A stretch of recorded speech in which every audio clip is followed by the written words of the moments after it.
Mister বিশ্বাস সেদিন গঙ্গার বাঁচা মাছ এনেছিলেন। হ্যাঁ বন্ধুরা, বাঁচা মাছ, বাটাও নয় আবার বাসাও নয়।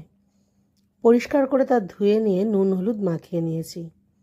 আজ তৈরি করছি বাঁচা মাছের ঝাল বেগুন দিয়ে।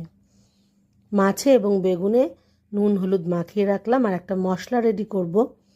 জিরের গুঁড়ো নিয়েছি 2 টেবিল চামচ, লাল লঙ্কার গুঁড়ো 1 টেবিল চামচ, পরিমাণ মতো নুন হলুদ সামান্য জল দিয়ে ভিজিয়ে রাখলাম। গ্যাস অন করে প্যান বসিয়ে তাতে সর্ষের তেল দিয়েছি। বেশ কটকটা করে গরম হলে শুকনো লঙ্কা ছেড়ে দিয়ে মাছগুলো একে একে ভেজে নেব।